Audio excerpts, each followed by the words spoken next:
माहौल सुलझ गई। आत्महत्या की गुत्थी। सुमन ने फांसी लगा ली। यह सुनकर मैं अवाक रह गया। अभी उसकी उम्र ही क्या थी, महज 20 साल। यह उम्र तो पढ़ने लिखने और सुनहरे भविष्य के सपने बुनने की होती है। ऐसी कौन सी समस्या आ गई जिसके चलते सुमन ने इतना कठोर फैसला ले लिया।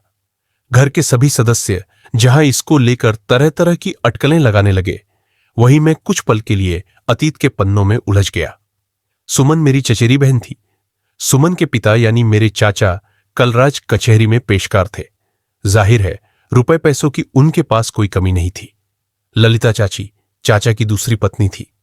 उनकी पहली पत्नी उच्च कुलीन थी, लेकिन ललिता चाची अति निम्न परिवार से आई थी। एकदम अनपढ़, गंवार, दिन भर मोहल्ले की मजदूर छाप औरतों के साथ मजमा लगाकर गप्पे हाँकती रहती थी। सुमन ने फांसी लगा ली। यह सुनकर मैं अवाक रह गया। अभी उसकी उम्र ही क्या थी, महज 20 साल। यह उम्र तो पढ़ने लिखने और सुनहरे भविष्य के सपने बुनने की होती है। ऐसी कौन सी समस्या आ गई जिसके चलते सुमन ने इतना कठोर फैसला ले लिया। घर के सभी सदस्य जहां इसको लेकर तरह तरह की अटकलें लगाने लगे, वहीं मैं कुछ पल के लिए अतीत के पन्नों में उलझ गया। सुमन मेरी चचेरी बहन थी। सुमन के पिता यानी मेरे चाचा कलराज कचहरी में पेशकार थे। जाहिर है रुपए पैसों की उनके पास कोई कमी नहीं थी। ललिता चाची चाचा की दूसरी पत्नी थी। उनकी पहली पत्नी उच्च कुलीन थी, लेकिन ललिता चाची अति निम्न परिवार से आई थी। एकदम अनपढ़, गंवार, दिन भर मोहल्ले की मजदूर छाप औरतों के साथ मजमा लगाकर गप्पे हाँकती रहती थी। उनका रहन सहन भी उसी स्तर का था। बच्चे भी उन्हीं पर गए थे। मां के संस्कारों का बच्चों पर गहरा असर पड़ता है। कहते हैं ना कि पिता लाख व्यभिचारी, लंपट हो, लेकिन अगर मां के संस्कार अच्छे हो तो बच्चे लायक बन जाते हैं। चाचा और चाची बच्चों से बेखबर सिर्फ रुपए कमाने में लगे रहते। चाचा शाम को कचहरी से घर आते तो उनके हाथ में विदेशी शराब की बोतल होती। आते ही घर पर मुर्गाव शराब का दौर शुरू हो जाता। एक आदमी रखा था जो भोजन पकाने का काम करता था। खा पी कर वे बेसुध बिस्तर पर पड़ जाते। ललिता चाची को उनकी हरकतों से कोई फर्क नहीं पड़ता था, क्योंकि चाचा पैसों से सबका मुंह बंद रखते थे। अगले दिन फिर वही चर्चा। हालत यह थी कि दिन चाची और बच्चों का तो शाम चाचा की। उनको 6 संतानों में 3 बेटे व 3 बेटियों थीं, जिनमें सुमन बड़ी थी। फैजाबाद में मेरे एक चाचा विश्वभान का भी घर था। उनके 2 टीनेजर लड़के दीपक और संदीप थे, जो अक्सर ललिता चाची के घर पर ही जमे रहते। वहां चाची की संतानें दीपक व संदीप और कुछ महल्ले के लड़के आ जाते, जो दिन भर खूब मस्ती करते। मेरे पिता की सरकारी नौकरी थी। संयोग से 3 साल फैजाबाद में हमें भी रहने का मौका मिला, सो कभी कभार मैं भी चाचा के घर चला जाता। हालांकि इसके लिए सख्त निर्देश था पापा का कि कोई भी पढ़ाई लिखाई छोड़कर वहां नहीं जाएगा, लेकिन मैं चोरी छिपे वहां चला जाता। निरंकुश जिंदगी किसे अच्छी नहीं लगती। मेरा भी यही हाल था। वहां न कोई रोक टोक, न ही पढ़ाई लिखाई की चर्चा।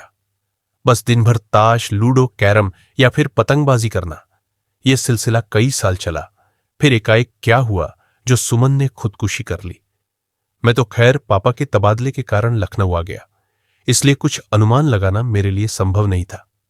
मैं पापा के साथ फैजाबाद आया। मेरा मन उदास था। मुझे सुमन से ऐसी अपेक्षा नहीं थी।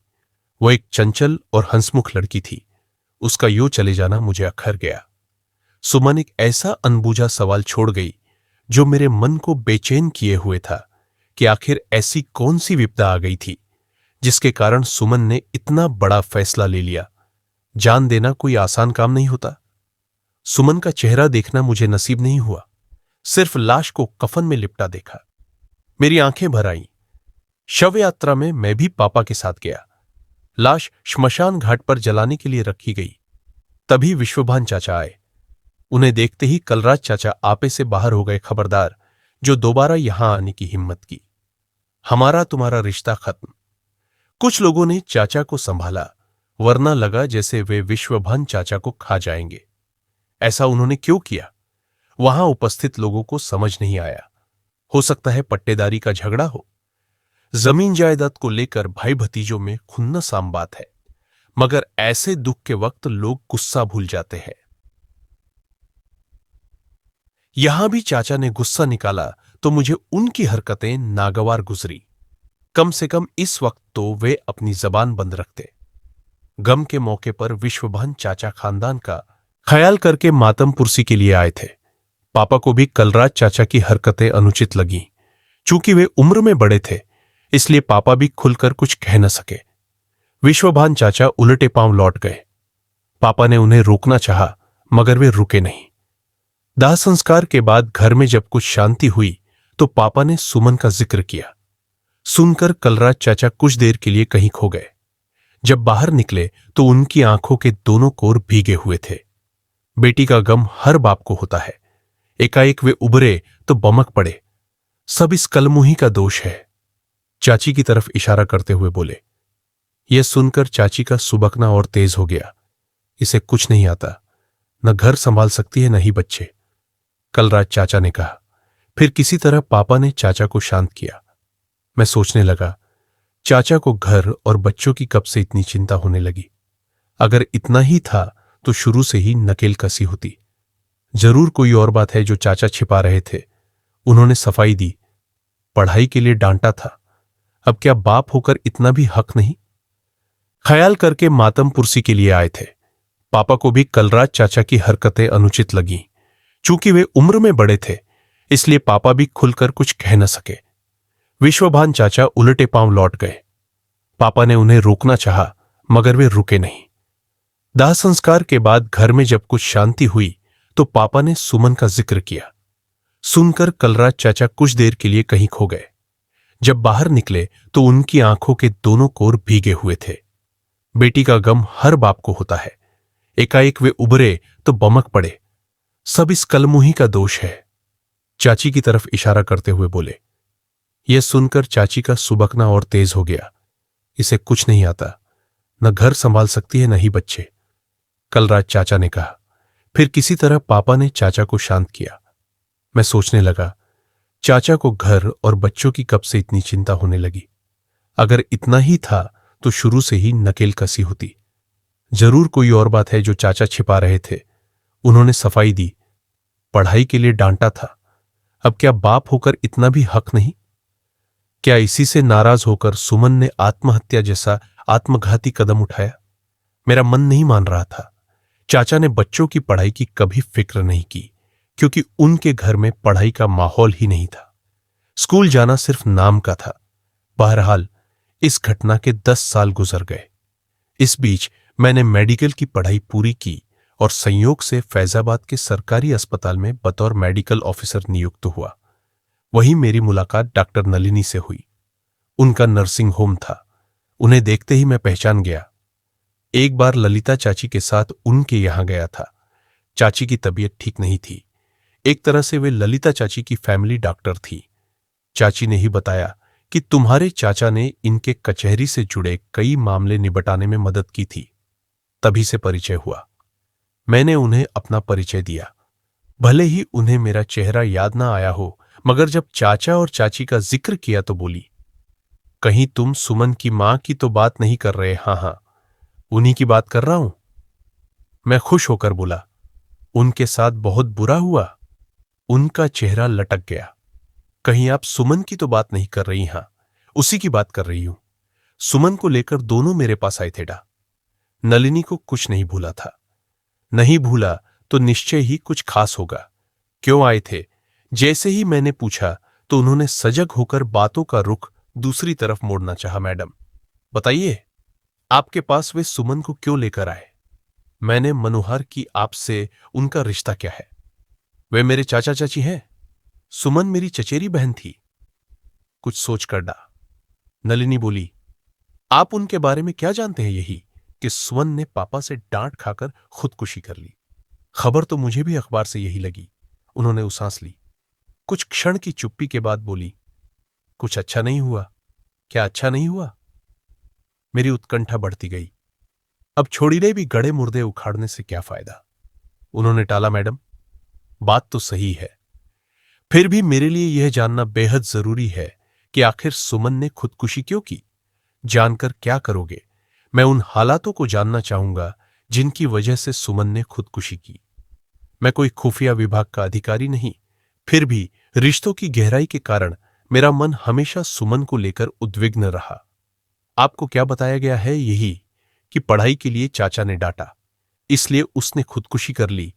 इस कथन पर मैंने देखा कि नलिनी के अधरों पर एक कुटिल मुस्कान तैर गई। अब तो मेरा विश्वास पक्का हो गया कि हो न हो बात कुछ और है जिसे नलिनी के अलावा कोई नहीं जानता। मैं उनका मुंह जोता रहा कि अब वे राज से पर्दा हटाएंगी। मेरा प्रयास रंग लाया। वे कहने लगी, मेरा पेशा मुझे इसकी इजाजत नहीं देता, मगर सुमन आपकी बहन थी, इसलिए आपकी जिज्ञासा शांत करने के लिए बता रही हूं। आपको मुझे भरोसा देना होगा कि यह बात यहीं तक सीमित रहेगी। विश्वास रखिए मैडम, मैं ऐसा कुछ नहीं करूंगा जिससे आपको रुसवा होना पड़े। सुमन गर्भवती थी। सुनकर सहसा मुझे विश्वास नहीं हुआ। मैं सन्न रह गया। सुमन के गार्जियन गर्भ गिरवाने के लिए मेरे पास आए थे। गर्भ 5 माह का था, इसलिए मैंने कोई रिस्क नहीं लिया। मैं भरे मन से वापस आ गया। यह मेरे लिए एक आघात से कम नहीं था। 20 वर्षीय सुमन गर्भवती हो गई, कितनी लज्जा की बात थी मेरे लिए। जो भी हो, वह मेरी बहन थी। क्या बीती होगी चाचा चाची पर जब उन्हें पता चला होगा कि सुमन पेट से है। चाचा ने पहले चाची को डांटा होगा, फिर सुमन को। सुनकर सहसा मुझे विश्वास नहीं हुआ। मैं सन्न रह गया। सुमन के गार्जियन गर्भ गिरवाने के लिए मेरे पास आए थे। गर्भ 5 माह का था, इसलिए मैंने कोई रिस्क नहीं लिया। मैं भरे मन से वापस आ गया। यह मेरे लिए एक आघात से कम नहीं था। 20 वर्षीय सुमन गर्भवती हो गई, कितनी लज्जा की बात थी मेरे लिए। जो भी हो, वह मेरी बहन थी।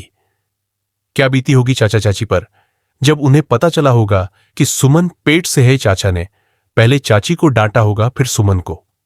बच निकलने का कोई रास्ता नहीं दिखा तो सुमन ने खुदकुशी कर ली।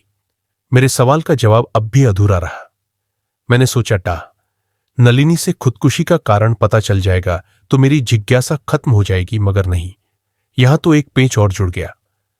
किसने सुमन को गर्भवती बनाया? मैंने दिमाग दौड़ाना शुरू किया। चाचा ने श्मशान घाट पर विश्वभान चाचा को देखकर क्यों आपा खोया? उन्होंने तो मर्यादा की सारी सीमा तोड़ डाली थी। वे उन्हें मारने तक दौड़ पड़े थे। मेरी विचार प्रक्रिया आगे बढ़ी। उस रोज वहां विश्वभान चाचा के परिवार का कोई सदस्य नहीं दिखा।